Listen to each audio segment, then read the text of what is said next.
오늘의 말씀은 신약성경 마태복음 21장입니다. 마태복음 21장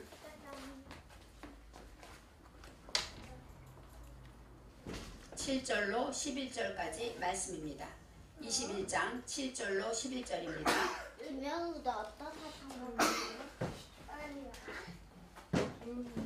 신약성경 35쪽쯤에 있습니다. 나귀와 나귀 새끼를 끌고 와서 자기들의 겉옷을 그 위에 얹음에 예수께서 그 위에 타시니 무리의 대부분은 그 겉옷을 길에 펴며 다른 이는 나뭇가지를 베어 길에 펴고 앞에서 가고 뒤에서 따르는 무리가 소리질러 가로되 호산나 다윗의 자손이요 찬송하리로다 주의 이름으로 오시는 이여 가장 높은 곳에서 호산나 하더라. 예수께서 예루살렘에 들어가시니 온 성이 소동하여 가로되 이는 누구뇨 하거늘 무리가 가로되 갈릴리 나사렛에서 나온 선지자 예수라 하니라. 아멘. 오늘의 말씀의 제목은 이는 누구뇨입니다. 이는 누구뇨.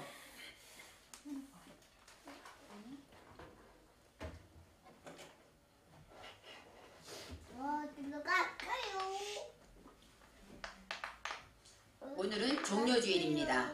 종려주일은 부활절 바로 전주일이에요. 그래서 종려주일이 지나고 나면 고난주간이 시작됩니다. 종려주일 설교를 하다 보면 내일부터 고난주간인데 예수님의 고난이 더 귀한데 이렇게 종려의 예수님의 예루살렘 입성만 이야기하면 예수님의 마음을 헤아리지 못하는 것 같아서 조금 부끄러운 마음도 듭니다. 예수님은 오늘 예루살렘 성에 입성하는 것은 7번째 입성하는 것이에요. 그래서 예루살렘 성전에 가시는데 다른 때와 다르고 완전히 모든 모양이나 모든 것이 색다르고 이제 온전히 다르게 예수님이 입성하십니다.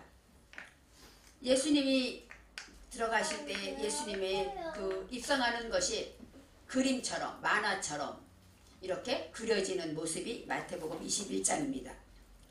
예수님의 얼굴과 또 제자들의 표정과 또 무리들이 소리 지르는 것들이 눈에 선하게 느껴집니다. 예루살렘에 입성하는 예수님은 이제 십자가를 지기 위해서 들어가시는 거예요. 그런데 많은 사람들은 이 세상에 다윗 임금처럼 왕이 돼서 로마에서 해방시키고 우리 민족을 해방시키는 왕으로 생각하고 기뻐하며 환영합니다. 제자들조차 예수님을 헤아리지 못해요. 그래서 예수님은 지금 십자가 지시려고 가시는데 제자들도 예수님이 왕 되면 내가 어느 자리에 앉을까? 이런 생각을 하고 있습니다. 이처럼 이 장면을 보면 예수님이 마음이 어땠을까 생각됩니다. 원어 성경을 통하여서 하나님이 우리에게 주시는 말씀에서 이제 한 사람 한 사람마다 어떤 뜻이 있는가 생각해 보려고 합니다. 먼저 7절에 나귀와 나귀 새끼를 끌고 와서 자기들의 겉옷을 그 위에 얹음에 예수께서 그 위에 타시니 그림같이 느껴지죠. 제자들이 나귀와 나귀 새끼를 예수님 앞으로 끌고 옵니다. 그럴 때 제자들이 이제 사람들이 예수님 타신 왜요? 이 나귀 새끼이기 때문에 한 번도 탄 적이 없어 사람들이. 그래서 안장이 없어요. 그래서 예수님 타시라고 겉옷을 덮어드리죠. 그럴 때 예수님께서 그 위에 타셨다. 이렇게 이제 예수님이 나귀 새끼를 타시는 장면을 묘사합니다. 그런데 여기서 나귀 새끼에 대해서 우리는 생각해 보아야 합니다. 나귀라는 것은 하마르입니다. 하마르라는 것은 거품이 일다, 끓어오르다, 발효하다 이런 뜻이에요. 거품이 일고 끓어오는 건 뭘까요?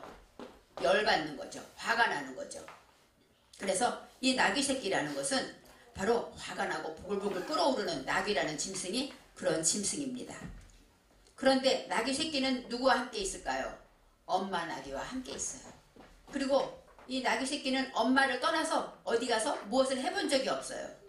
그렇기 때문에 한 번도 짐을 지어본 적이 없습니다. 그런 나귀는 그래서 겸손하다 하고 말했어요. 왜요? 나는 할 줄 아는 게 아무것도 없으니까. 그리고 이 나귀라는 것은 아까 말했죠. 부글부글 끓는 우리들의 마음같이 거듭나지 못한 짐승을 말합니다. 그리고 이 나귀 새끼는 엄마도 묶여있고 나도 묶여있어요. 그래서 짐을 싣는다든가 어디를 간다든가 아무것도 생각해보지 않은 정말로 아무것도 모르는 나귀 새끼입니다. 거듭나지 못한 짐승으로 매일 부글부글 끓으며 속상했을 수도 있어요. 그런 나귀 새끼를 이제 엄마만 믿고 근데 어느 날 제자들이 와서 풉니다. 그 묶인 것을 풀어주게 됩니다. 그럴 때 이 나귀 새끼는 제자들에게 순종해서 제자들이 끄는 대로 이제 그 줄을 따라갈 때 거기에 가서 예수님을 만나게 되는 것이죠. 겸손하여 나귀를 탔다. 성경에 이렇게 나와 있어요. 더군다나 나귀 새끼이기 때문에 한 번도 타본 적이 없으니까 얼마나 두려웠겠습니까. 그래서 이제 순종하고 누군가가 와서 풀어줄 때 그 풀어줌으로 인하여 순종했더니 예수님 앞으로 데려가게 되는 것입니다. 그래서 이 나귀 새끼를 탔다. 그런 것을 통해서 이제 사람들이 예수님이 나귀를 타는 것을 보고 겉옷을 깔아준답니다. 이 겉옷이라는 것은 마가드입니다. 마가드는 어떠냐? 불성실하게 신실하지 못하다, 배반하다, 외투 그런 뜻이 있어요. 그러니까 어떤 행실일까요? 겉옷이라는 것은 겉으로 우리가 입는 옷이고 의복이란 뜻도 있지만 불성실한 것 이런 것들이 우리 안에 많이 있습니다. 그 모든 것 위에 예수님이 이제 앉게 되는 것이에요. 그리고 외투라는 것은 이스라엘 나라 이 사람들은 다 외투가 가장 비싼 거예요. 그리고 재산입니다. 그래서 담보 잡을 때 옷은 밤까지 잡지 말아라. 왜요? 옷은 이불처럼 덮고 자기 때문에. 이처럼 외투라는 것은 전 재산이고 그들에게는 가장 귀한 것이죠. 그렇지만 그 귀한 것이 바로 불성실하고 또 신실하지 못한 이런 모습들이 자기들에게 가장 귀한 것이 될 수 있는 것입니다. 그래서 그 위에 얹음에 그 위에 타셨다. 이 위라는 것은 알라는 뭐예요? 올라가다, 성장하다. 예수님은 올라타셨다 이런 뜻도 있지만 이렇게 나귀 새끼들이 점점 예수님의 타심으로 성장하게 되었다라고 말합니다. 묶여있다는 것, 나귀 새끼와 나귀가 묶여있다는 것은 뭐예요? 마음껏 하지 못하는 거예요. 나는 내 맘대로 하지 못하는 거예요. 세상의 죄악과 욕심과 두려움과 또 사람의 이목과 또 외모와 또 사람들에게 인정받고자 하는 그런 모든 욕구들에 묶여있어요. 그래서 내 맘대로 하지 못하고 내 뜻대로 펴지 못하는 그런 상태에 있던 나귀 새끼를 제자들이 풀어줍니다. 그래서 순종하고 나갔더니 이제 예수님께 나오는 것이죠. 바로 이 나귀 새끼의 모습에서 저와 여러분은 나귀 새끼가 되는 것이에요. 저부터 내가 할 수 있는 게 하나도 없습니다. 저부터 모든 것 자랑할 것이 없어요. 내놓을 것이 없어요. 내가 특별히 많이 배운 것도 아니고 내가 특별히 말을 잘하는 것도 아니고 또 하나님의 말씀에 능통한 것도 아니고 어느 것 하나 내놓을 것이 없고 가장 부족한데 주님이 쓰신다고 하니까 이제 주님께 내어드리는 것처럼 이 나귀 새끼라는 것은 바로 주님이 쓰신다 이런 마음으로 하나님께 순종하는 모습을 나귀라고 말할 수가 있습니다. 이제 8절에 무리의 대부분은 그 겉옷을 길에 펴며 다른 이는 나뭇가지를 베어 길에 펴고 종려나무라고 성경에는 나와 있지는 않지만 종려나무는 뭐예요? 바로 이제 왕들이 있는 그런 환영할 때 쓰는 가지입니다. 나뭇가지를 베어 길에 폈다. 그 얘기는 뭐예요? 하나님의 말씀으로 나를 상담하기 원합니다. 이런 뜻이 있어요. 그리고 이제 9절에 앞에서 가고 뒤에서 따르는 무리가 소리질러 가로되 호산나 다윗의 자손이여 찬송하리로다 주의 이름으로 오시는 이여 합니다. 가장 높은 곳에서 호산나. 호산나라는 것 바로 호사하고 나하고 붙어 있습니다. 두 단어예요. 호사는 뭐예요? 예수 구원하다. 우리를 구원해 주세요. 석방해 주세요. 이게 호사이고 나는 제발 간절히 원합니다. 또 지금 해주세요. 이런 뜻이에요. 그래서 호산나라는 것은 지금 간절히 구하오니 우리를 구원해 주세요. 이런 뜻이 있습니다. 다윗의 자손이요. 바로 다윗의 자손은 메시아 예수 그리스도를 말하지만 하나님의 이제 왕권을 가지고 오기 때문에 다윗의 자손이요 하고 말하는 것입니다. 그러면서 주의 이름으로 오시는 이요 가장 높은 곳에서 호산나. 가장 높은 예수님은 지금 가장 작은 나귀 새끼를 탔어요. 그렇기 때문에 얼마나 높겠습니까? 오히려 제가 생각할 때는 어른이기 때문에 발이 끌리지 않았을까 이런 생각도 듭니다. 얼마나 모양이 우습고 코믹할 수밖에 없죠. 그런데 가장 높은 곳에서 호산나 그 얘기는 뭐냐면 이 높다가 룸입니다. 가장 높은 사상으로 내 속에 있는 혼돈하고 교만하고 이런 모든 것들을 가장 하나님의 사상으로 나를 구원해 주세요. 이런 뜻이 있습니다. 10절에 예수께서 예루살렘에 들어가시니 온 성이 소동하여 가로되 이는 누구뇨 하거늘. 오늘 말씀의 제목이 이는 누구뇨입니다. 예수님은 지금 어디로 가고 있습니까? 예루살렘 성으로 가고 있습니다. 예루살렘 성이라는 것은 예루살렘 해서 두 단어가 들어있는데 터전, 던지다, 샬렘, 평화예요. 평화로 던져진 터를 말하는 것이 예루살렘입니다. 바로 예루살렘은 평화의 터, 평화의 성전을 말하죠. 예루살렘은 하나님께 제사 드리고 예배 드리는 곳이기 때문에 예루살렘에는 하나님이 주신 평안이 있습니다. 그래서 예루살렘에 들어가시니 온 성이 소동하였다. 온 성, 예루살렘 성에 많은 사람이 소동하였다. 이렇게 나와 있습니다. 예루살렘에는 원래 인구가 한 10만 정도 된대요. 그 당시에. 그런데 6월절이 되면 세상에 있는 많은 유대인들이 이제 6월절을 지키러 오기 때문에 예루살렘 성에 200만 정도 넘치도록 사람이 온답니다. 그러면 얼마나 많겠어요. 그렇죠? 그러니까 온 성에 사람이 아주 가득합니다. 그래서 소동하지 않을 수가 없어요. 그런데 이제 여기에서 말씀하실 때 예루살렘 평화의 터전에 예수님이 들어가시니 예수님께서 들어가니까 온 성이 소동하였다. 이 소동이라는 것은 바로 후입니다. 훔은 혼란하다, 교란시키다, 좌절하다. 바로 평화인 줄 알고 평안하게, 나도 평안해, 너도 평안해, 이렇게 평안하게 살고 있는 우리의 마음에 예수님의 말씀이 들어오면 어떻게 됩니까? 뒤집어지죠. 전쟁이 일어나죠. 예전까지는 이것쯤이야 했던 것들이 말씀을 듣고 나면 아, 이게 죄구나, 이것은 하나님이 기뻐하지 않는 거구나 깨닫게 됩니다. 그래서 예전까지 내가 주인으로 모셨던 아까 말했듯이 겉옷처럼 내 것으로 그냥 이렇게 살아도 돼, 이 정도는 괜찮아 했던 것들이 예수님이 예루살렘 성에 들어옴으로 인하여 내 안에 전쟁이 일어나고 소동하고 또 교란하고 혼란하며 좌절시키게 되고 이런 일이 벌어지는 것입니다. 그래서 하나님의 말씀으로 이 성이라는 것은 이르인데 깨달음이에요. 예수님이 오심으로 내가 깨닫고 자각하게 됨으로써 이제 예전에 있던 내가 아니에요. 말씀을 듣고 혼란해지면서 다시 한번 하나님의 말씀으로 깨달아지는 역사가 있게 된다는 것입니다. 예수님은 올바른 대답이기 때문에 답이 들어오니까 편안했던, 겉으로 보기엔 평안했던 우리의 마음 안에 소동이 일어나야 한다는 것입니다. 우리의 마음은 사막 같다고 말했어요. 그래서 사막 같은 우리의 마음에는 어떤 마음이 있습니까? 여유가 없고 남을 배려하지 못해요. 나밖에 모르는 그런 마음입니다.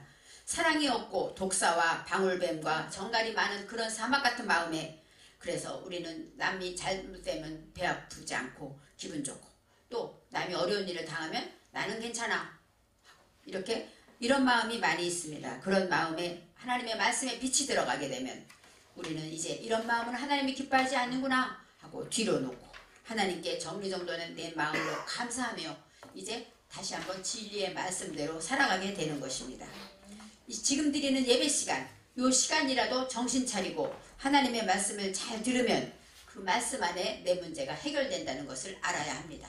그래서 하나님은 날마다 우리에게 응답을 주시는 것이죠. 구원이라는 것은 매였던 것이 풀어지는 거예요.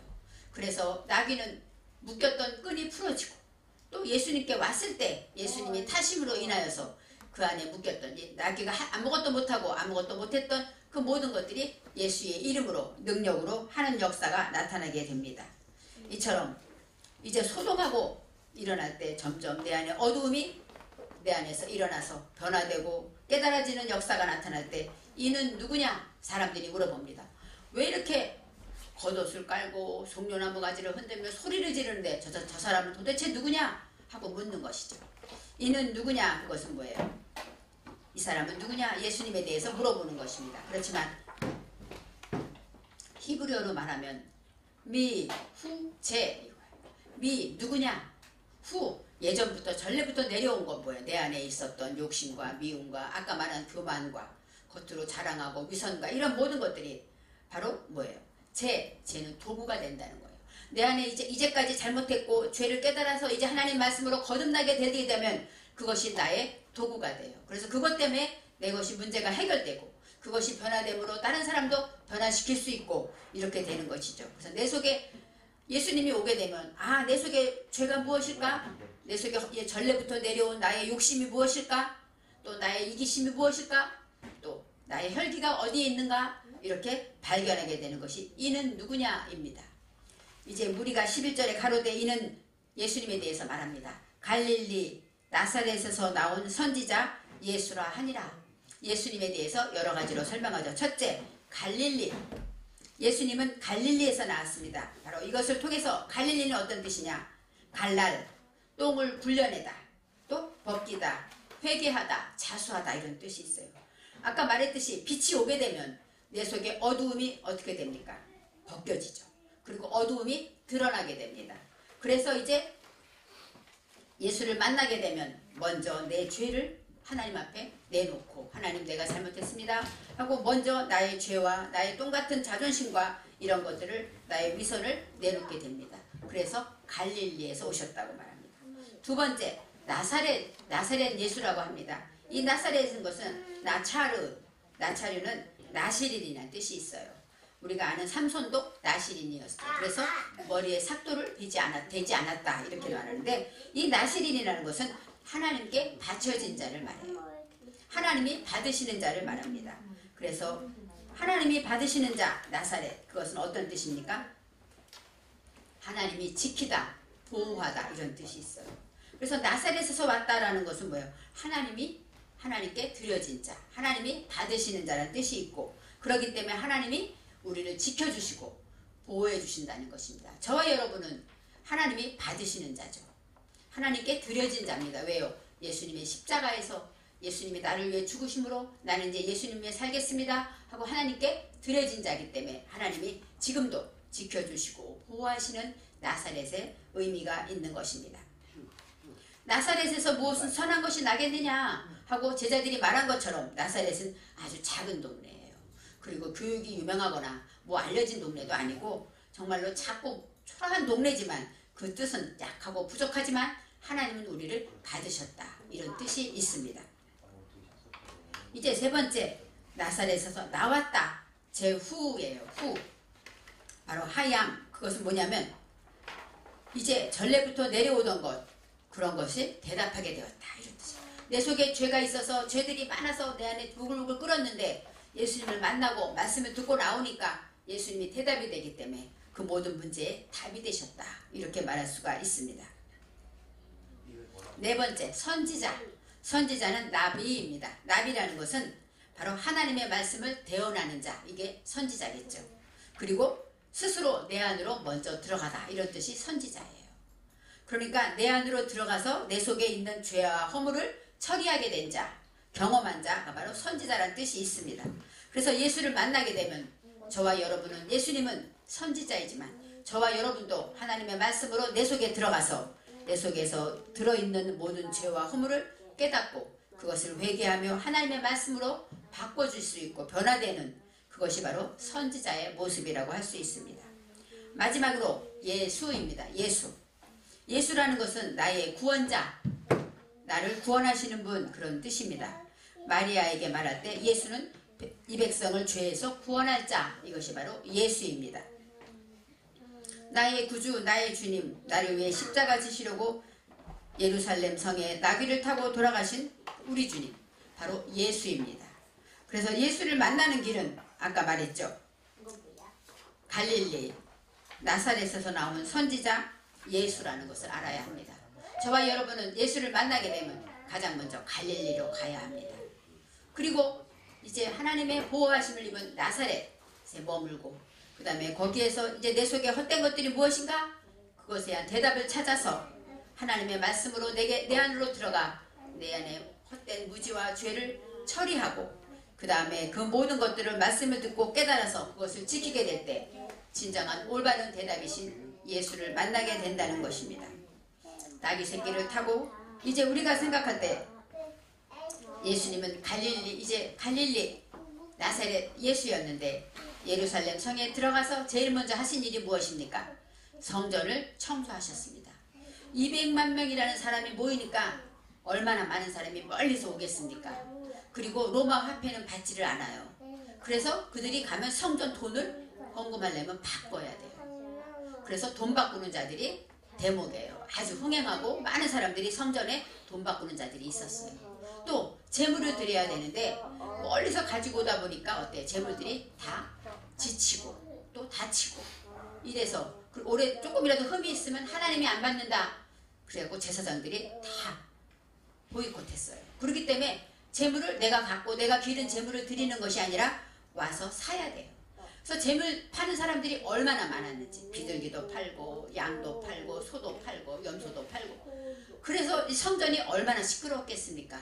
10만 명이나 되는 사람들이 살던 도시에 200만이 모였으니 얼마나 정신이 없겠습니까? 그래서 예수님께서 가장 먼저 성전에 들어가셔서 돈 바꾸는 자들과 또 재물 파는 자들을 다 쫓아냈어요. 막 채찍을 휘두르시면서 크게 발을 내시고 다 쫓아냈습니다. 그러고 나니까 그 다음에 누가 나타납니까? 소경과 저는 자들이 나타나기 시작했어요. 소경과 저는 자들이 나와야 되는데 이런 장사꾼들 때문에 차마 앞에 나오지도 못하고 뒤뜰에 있었습니다.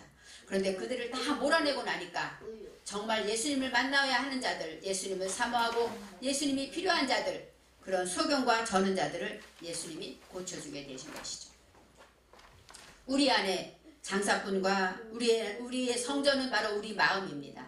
예루살렘 성전은 주님이 거하시는 우리 마음이기 때문에 우리 마음에 물질이 우선이 돼서 돈이 없으면 힘이 없고 돈이 있으면 힘이 있고 돈이 생기면 무엇부터 쓸까 하고 이렇게 물질이 우상이 된다면 성전에서 돈을 팔아주는 자와 무엇이 다르겠습니까?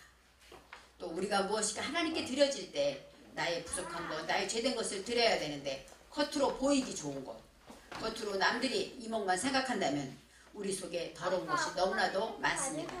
그래서 예수님은 이것을 다 청소하시고 그 다음에 가장 어렵고 힘든 소경과 저는 자들을 고쳐주셨다고 성경은 기록하고 있습니다. 예수님이 예루살렘에 오셔서 이제 한 주간 동안에 이제 거하시면서 오직 하나님의 말씀을 증거하기 위해서 십자가를 지시는 그 큰 사역을 이루십니다. 내일부터는 고난주간이에요. 그래서 예수님께서 이제 하루하루 어떻게 십자가를 지셨는가 생각해 보게 됩니다. 나사렛에서 갈릴리에서 오신 그 예수님은 우리에게 말씀하십니다. 우리의 허물을 벗겨내고 부끄러워하지 말고 나의 죄를 드러내고 또 하나님께 드려지면서 이제 하나님 안에서 내가 하나님 말씀으로 깨닫고 변화되기를 간절히 원하십니다. 깨닫고 지킴으로 나귀 새끼 같은 저와 여러분들, 아무것도 할 수 없고 해본 적도 없는 저와 여러분을 예수님이 타시고 예수님과 함께 무엇인지 할 수 있도록 하나님이 인도해 주실 것입니다. 하나님의 말씀을 듣고 깨달아서 지키게 하심으로 문제마다 답을 주십니다. 여러분은 순간순간 모든 문제 속에서 살아갑니다.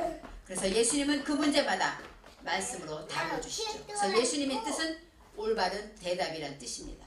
저와 여러분은 올바른 대답이 되어서 어디에 있든지 우리의 답을 주시는 예수님을 생각하면서 십자가를 지시기 위해서 오직 예수님은 예루살렘 성에 입성하셨는데 많은 무리들은 호산나 호산나 하고 기쁘게 외칩니다.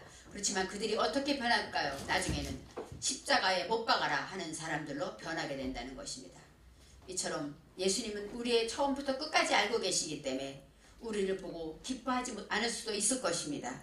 그렇지만 예수님의 모습을 생각하면서 호산나 다윗의 자손이요 내 속의 혼돈과 공허가 무엇인지 내가 예수님이 왜 필요한지 생각하시는 종료주간이고 고난주간 되시기를 바랍니다.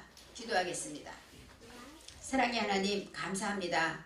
호산나 다윗의 자손이요 하면서 정말 화려하고 아름다운 것 같고 많은 사람들이 모여있는 중에 예수님이 예루살렘에 입성하셨습니다. 그렇지만 예수님은 오직 하나님의 뜻을 행하기 위해 십자가 지기 위해 오시는 그 걸음을 기억합니다. 하나님 우리의 삶도 날마다 기쁘고 즐거운 것에 처하는 것이 아니라 주님 주신 말씀을 지키고 주님 뜻대로 살기 위해서 늘 겸손한 나귀를 타고 오신 예수님을 생각하며 무엇을 하든지 갈릴리 나사렛에서 오신 예수 선지자를 기억하며 우리 안에서 무엇이든지 하나님의 뜻을 이루어드리는 도구가 되게 하여 주옵소서.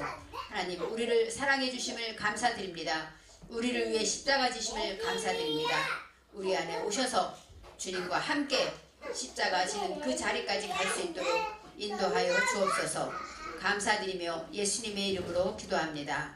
아멘.